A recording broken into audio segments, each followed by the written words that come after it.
What's up, y'all? I am back with another video on a great topic that I have experienced myself, that my followers and people who I talk with and communicate with, they are experiencing now. And that is obviously this dating scene, which is in 2021. Okay, this modern current climate of dating that people experience now is here, right? And for a lot of people, it's a struggle. For a lot of people, it's a problem. For a lot of people, they cannot find that person. And for someone who recently got married, I know what it's like firsthand to be in some of these situations, to be feeling like you can't trust the person that you're dating, or to feel as though there's no direction, but also to feel like there is unrealistic expectations, which is probably going to be the most important of the three that we're going to discuss today.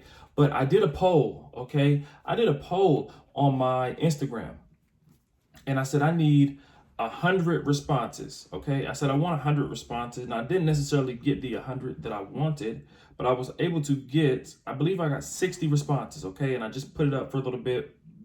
I got 60 responses, and 47 yeses and 13 nos. Now, this poll that I did began with the question: would you all say it's hard to date for the most part because of, one, unrealistic expectations, because there's no direction in your dating life, and because, three, there's no trust? Okay.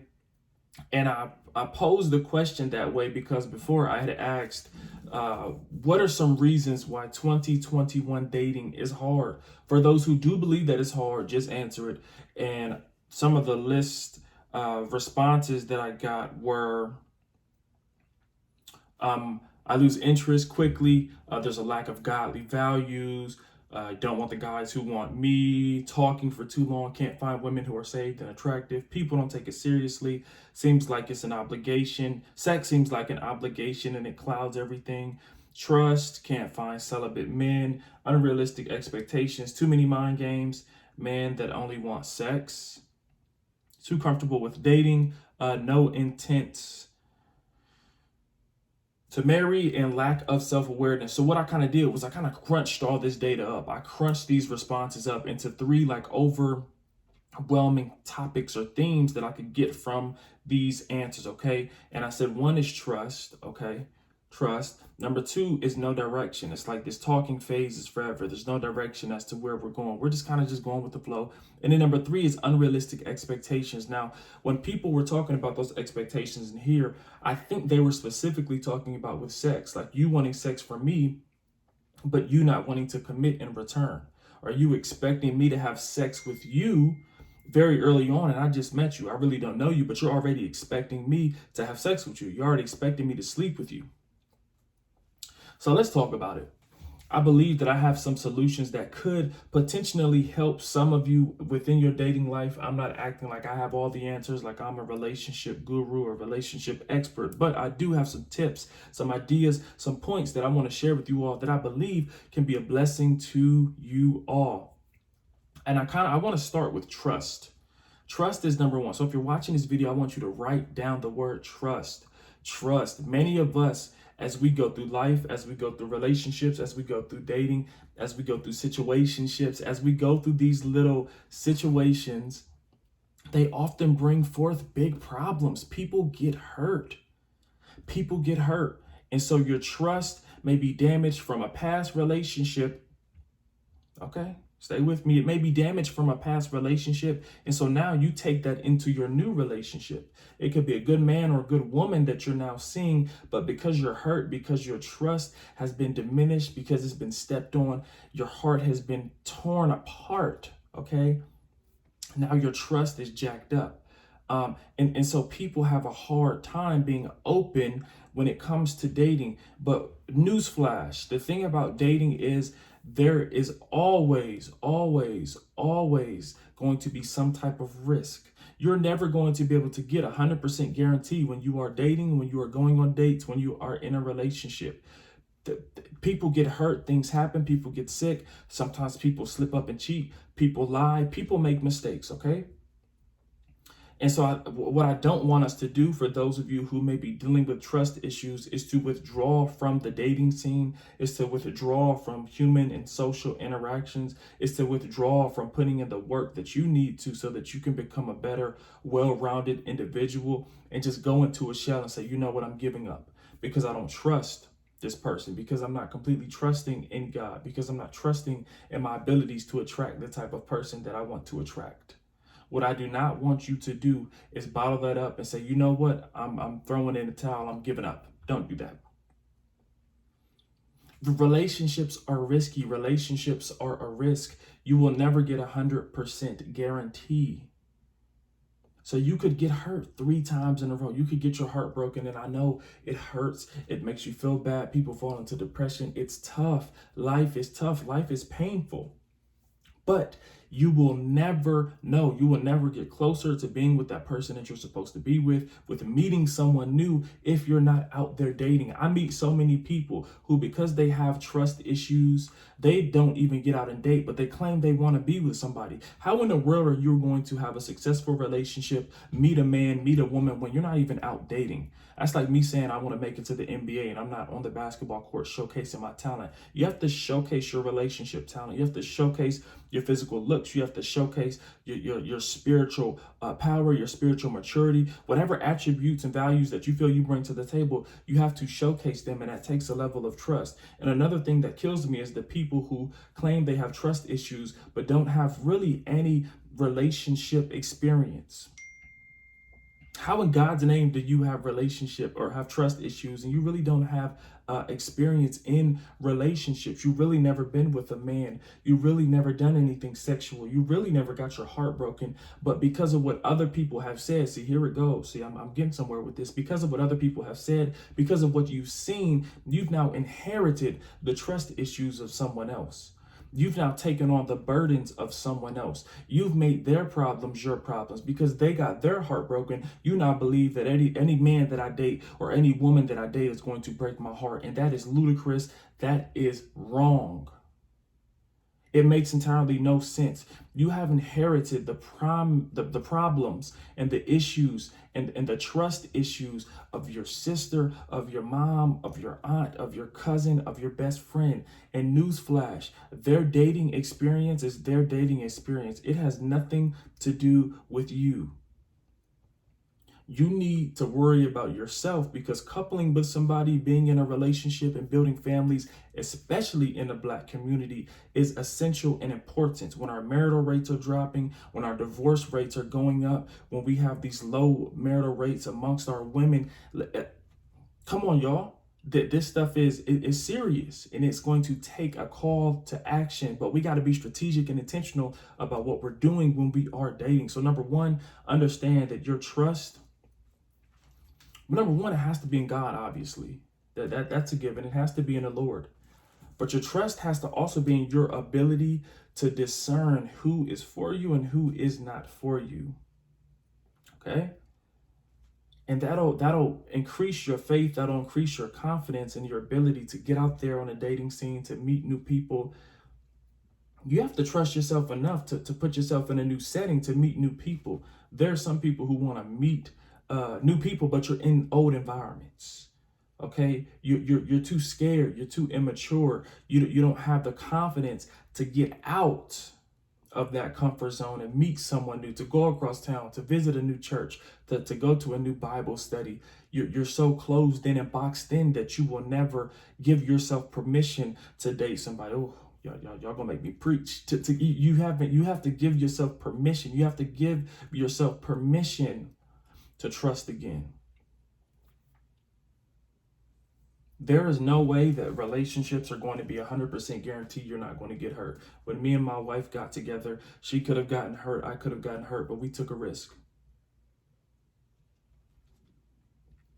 We took a risk, grew to love each other, and they ended up getting married. And so relationships are risky. Number two, people have talked about there not being any direction and just talking forever. First of all, this is why intentionality is so important. Because when you first get with somebody, Very, very, very early on, you need to let that person know, male or female, y'all need to have a conversation on y'all's first dates or an initial hangout before y'all start dating. That's what I like to do. Before me and my wife even started dating, I was like, yo, let's just hang out just to see if we can vibe, just to see if we can kick it, just to see if we can, have a connection. You need to know those things before you start dating somebody. That's why intentionality is important. So very early on, y'all need to have a convo, whether you're out at Roosters, whether you're out at Ruth Chris, whether you're out bowling, to figure out, what do you want in the future? Are you working towards marriage? How many kids do you want? Where do you want to live? Do you want to stay in the Midwest? Do you want to move down south? These are conversations that have to be had. And they should be led by the man. Now, the woman, you probably should be asking some questions, but the man should really be taking charge. Like my wife, bless her heart, before we even started dating, she asked me like, hey, Nate, when our first hangout, when it was just me and her, we went to the glow in the dark golfing, putt-putt golfing. And she asked me, what are your intentions with me? What are your intentions with me? And I told her straight up, I want to be with you for the long term. I want to build with you. I want to marry you one day. Like I'm in this. I'm not just doing this for recreation. This is not for fun. I see a future with you.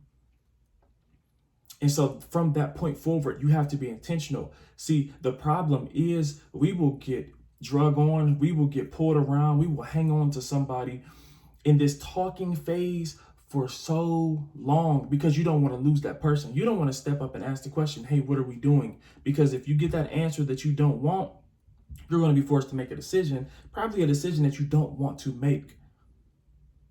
But the problem is, if someone was that serious about you, it's not going to be this guessing game as to what are we doing, where are we going, what is the direction of the relationship. A man is supposed to direct the relationship, the dating, and point it into the direction that he sees fit, because we are the ones who ask y'all out. We are the ones who drop to a knee and pull out the ring and propose to you. We are the ones who take you out on dates. We are the ones who do these things. It's typically, generally, not the women. I'm not speaking for everybody, but I'm saying generally it's the man who's doing the majority of those things.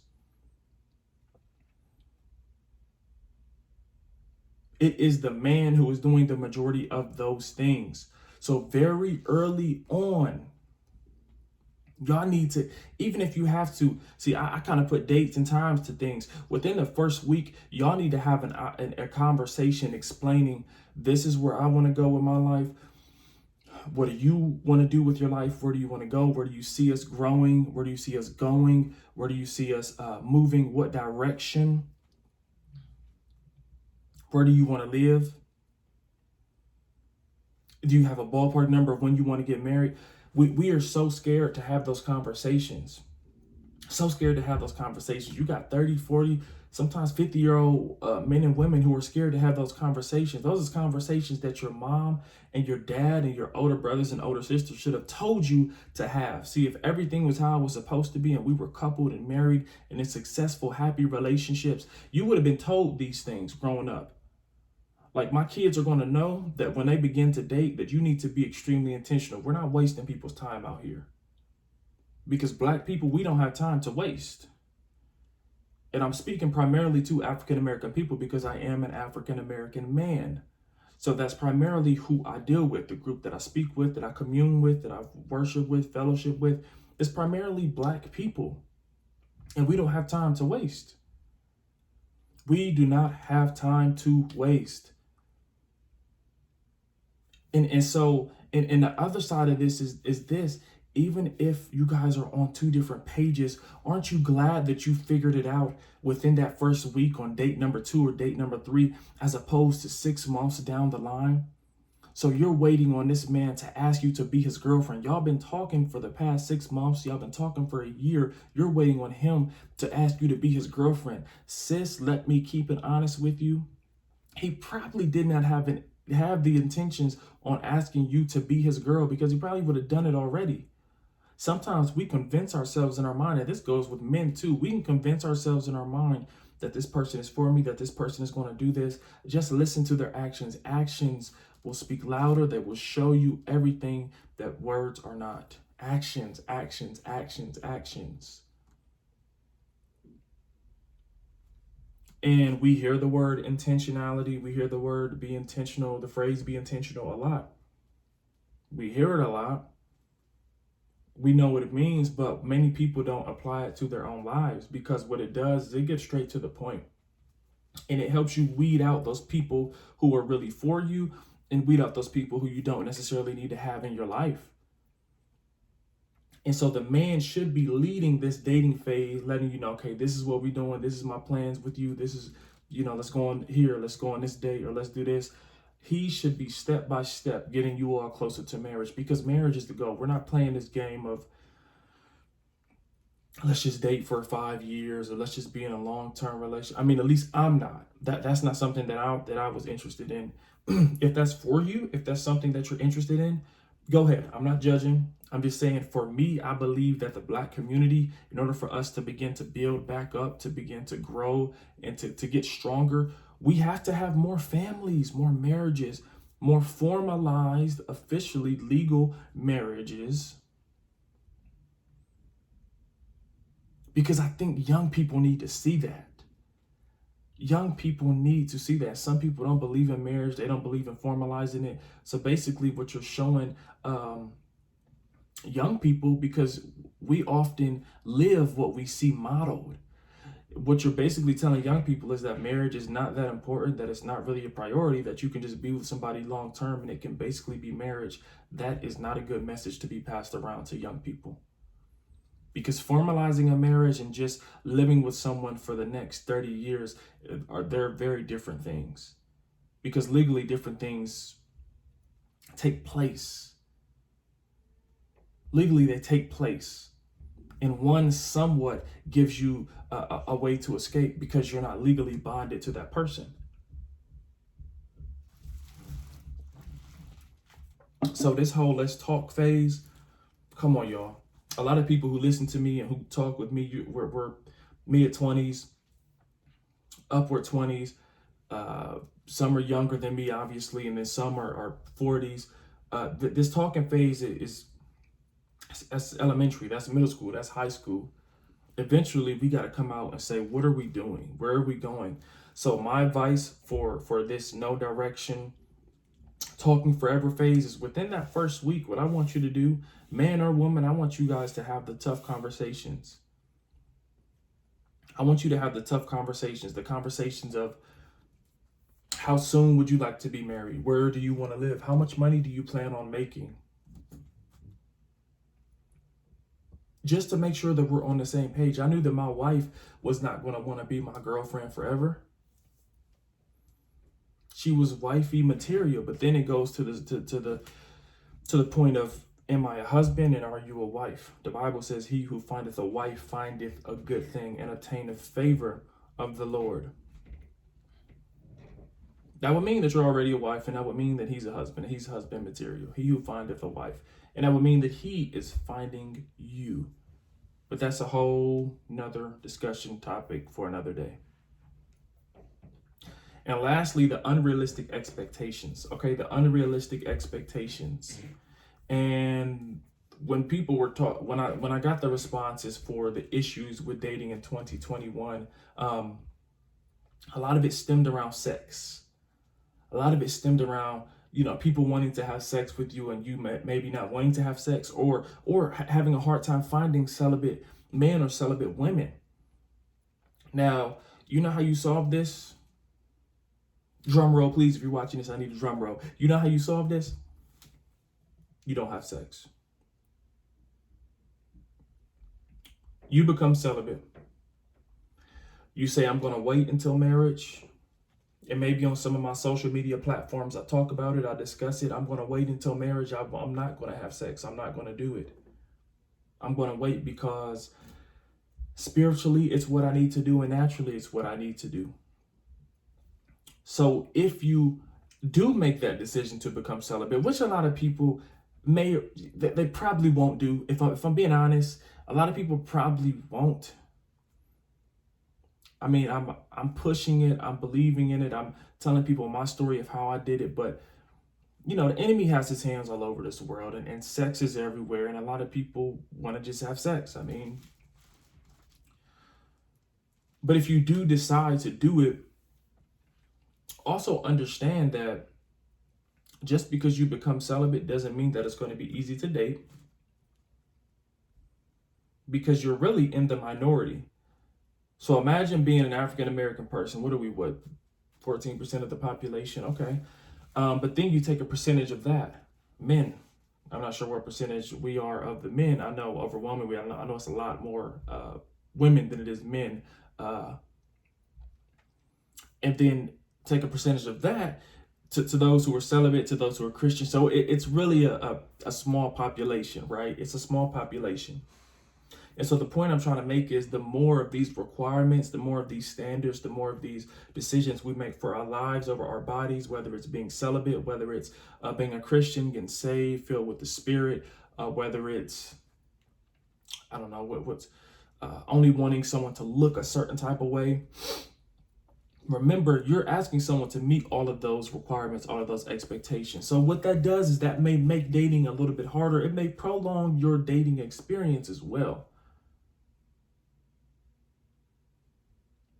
But these are conversations you have very early on. You tell this person because you've already shown it on, and be proud of it. The point I'm trying to get at is to be proud of the fact that you are celibate, to be proud of the fact that you are waiting until marriage to have sex. I'm pushing that. I want everybody to do it because I saw what it did for me, and I know what it will do for you.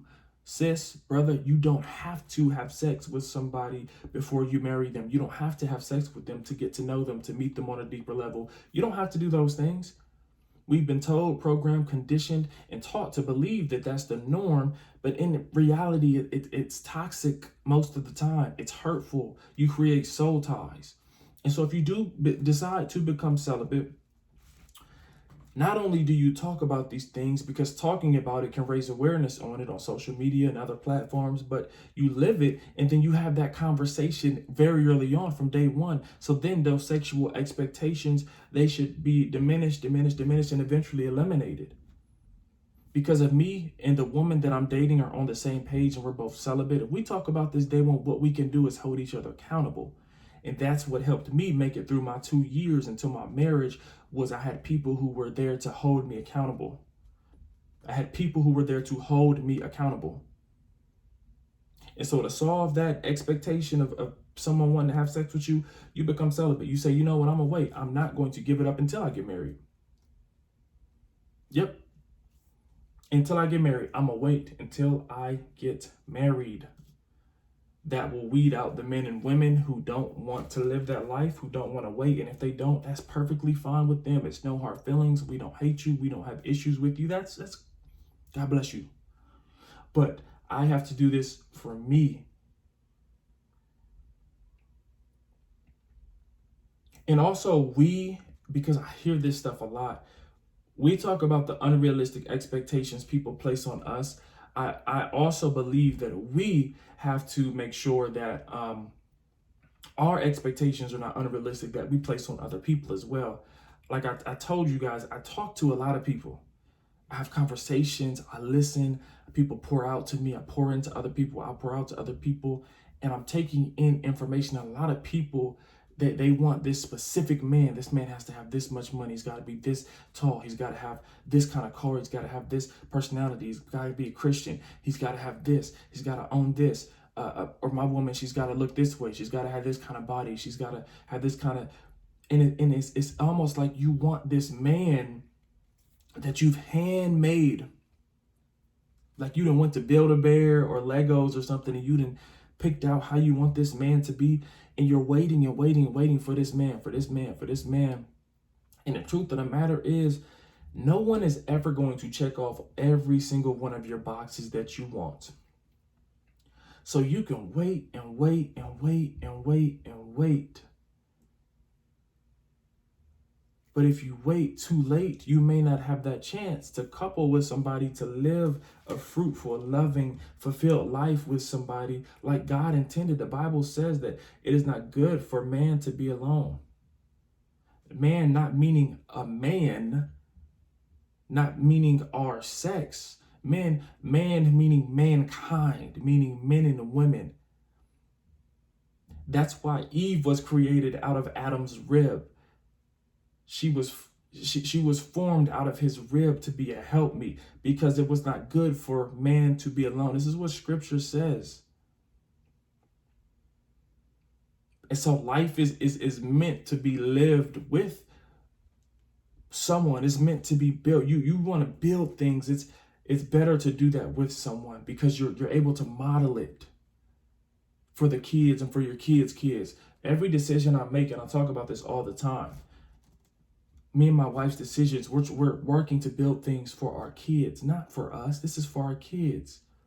So after we're gone, our kids can have what they need to live productive lives. It starts with us. It starts with relationships. It starts with dating. It starts with marriage. Because these three things, trust, lacking direction, being in this talking phase, and unrealistic expectations, what this can do, this can discourage a lot of people. And so what you end up doing is pulling back from dating, pulling back from men and from women, pulling back from relationships, pulling back. And you begin to believe that marriage is not important, that having relationships is not important, that coupling with somebody is not important. But the problem is, the way to truly grow the communities back, to have a better culture, to have better models, is to couple with somebody, is to build brands, to build a legacy, to build something positive, to gain wealth, to grow spiritually, to have that union, to have that covenant under God, so that your kids can see that, so that their kids can see that. Because what we do know is that people live what they see. What you model, kids live. What you model, kids live. Kids watch so much more than what we think. They take in so much more than what we think. These kids is taking in technology at ages 3 now, 3, 4. They playing Xbox. Sometimes when I hop online and I'm playing Call of Duty, I'm playing with kids that are 8, 7 years old, 6 years old. When I was that age, I don't even know what I was thinking about. Yu-Gi-Oh cards, Pokemon cards. You know what I mean? So they're exposed to more, they know more, they watch more. So it is your duty, it is your obligation. And I'm talking to a target audience right now. I'm talking to everybody in general. But because I'm Black, I want to talk to African American people right now. It is important that we do not get discouraged. It is important that we do not begin to hate dating, that we do not begin to hate relationships, that we do not begin to hate the process. Because it's going to be hard. It's going to be tough. You're going to get cut up. You're going to get some bruises. But it is worth it when you find that person.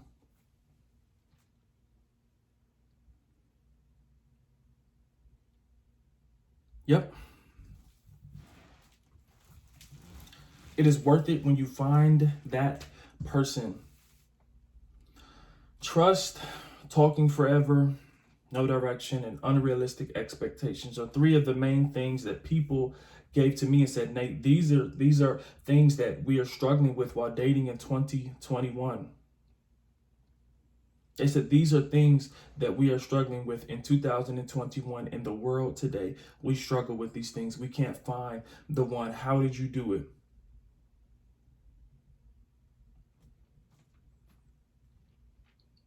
Hopefully this video blessed you. Prayerfully, this video helped you. And I'm just hoping and praying that something, maybe one word, one sentence, one phrase, one idea, one tip that I gave you. And remember, when I'm talking about these things, when I'm expressing my opinion or things that I've been through, it's solely out of experience. It's out of me studying. It's out of me reading. It's not just coming out of, nowhere. And it's out of a desire to want to see our people, to want to see our culture, to want to see things get better.